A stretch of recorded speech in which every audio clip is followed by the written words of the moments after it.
กองทัพได้หับการสร้างตั้งขึ้นที่สาวมังกร 1949 เป็นกองราชวงศ์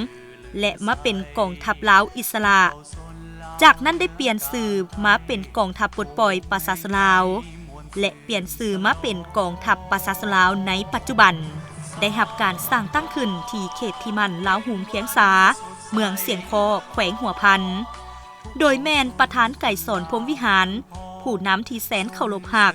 เป็นผู้ประกาศสร้างตั้งการกำเนิดกองราชวงศ์หรือกองทัพลาวอิสระซึ่งได้กลายเป็นขีดหมายประวัติศาสตร์และการเต้าโหมปรับปรุงบรรดากำลังต่อต้านของกองทัพอยู่ในขอบเขตทั่วประเทศเพื่อสืบต่อขยายกำลังจัดตั้งสู่รบต้านกับพวกจักรพรรดิลาเมืองขึ้นเก่าและใหม่กองทัพยิงตียิงได้หับไสสนะยิงตียิงเติบใหญ่เข้มแข็งด้วยน้ำใจหักชาติหักบ้านเกิดเมืองนอนอันสุดที่ห่วงแหนของตนจากบาทเก้าดังกล่าวนั้นพนักงานนักรบในกองทัพได้พร้อมกันเสริมขยายมานาจิตด้วยน้ำใจหักชาติอันสูงส่งและสืบทอดหมุนเสื้อต่อสู้อันองอาจกล้าแกนของบรรพบุรุษลาว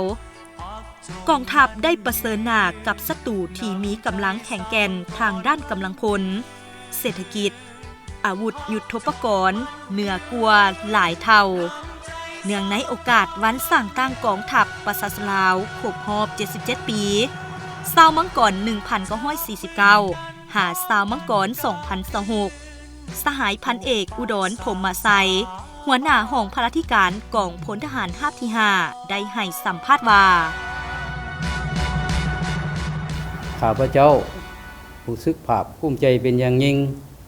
ที่ได้เห็นกองทัพภายใต้การสีน้ำผ้าเด็ดขาดโดยกองหอบด่านและมีหลักการของพรรคได้มีการพัฒนามีการเติบใหญ่ขยายตัวจนมาถึงทุกวันนี้ตลอดระยะ77 ปีแห่งการเติบใหญ่ขยายตัวของกองทัพพวกเราจะเห็นได้ว่ากองทัพแม้นยังรักษาได้ธาตุแท้มูลเสื่อของการปฏิวัติยังรักษาได้มากพ้นของการปฏิวัติกองทัพได้กลายเป็นก่อนกำลังหลักแรงแกนสารที่ไว้เนื้อเสื่อใจที่สุดของพรรค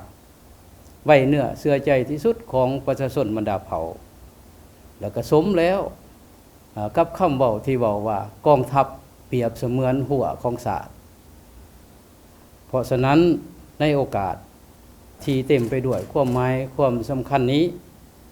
อีกตัวหนึ่งข้าพเจ้าขอต่างหน้าให้บรรดาสหายนายและพลทหารในทั่วกองพลทหารที่หาเบาร่วมเบาเฉพาะก็คือขอต่างหน้าให้บรรดาสหายนายและพลทหารขององค์การพลติการขอแสดงความหูบุญคุณแล้วก็ขอบอกขอบใจแล้วก็พร้อมทั้งอวยไส้อันประเสริฐมาอย่างการนำภาครัฐกันเทิงจงมีสุขภาพเข้มแข็งแข็งแรงสืบต่อสี่น้ำผ้ากองทัพบ่ร่วมบ่เฉพาะก็คือกรมกองของพวกข้าพเจ้าให้เติบใหญ่ขยายตัวกลายเป็นกองทัพที่มีแบบแผนทันสมัยขึ้นเทอละกาวไปเคียงคู่กับการเติบใหญ่ขยายตัวของกองทัพประชาชนลาวในปัจจุบันห้องการพลธิการกองพลทหารราบที่ 5ก็ได้ตั้งหน้าประกอบส่วนสำคัญเข้าในเวียกงานการเลี้ยงดูทัพได้เป็นอย่างดีในปีผ่านมาห้องพลธิการกองพลสามารถเพิ่งตนเองกุ้มตนเองและสร้างความเข้มแข็งด้วยตนเองด้วยการปลูกฝังเลี้ยงสัตว์เพื่อตอบสนองเข้าเฮือนครัวได้ตามแผนการที่วางไว้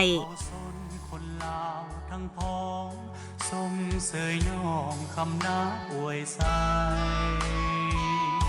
เวลาบุรุษได้จากพวกเขาไปสร้างวีรกรรมมอบไว้ผ่านแปล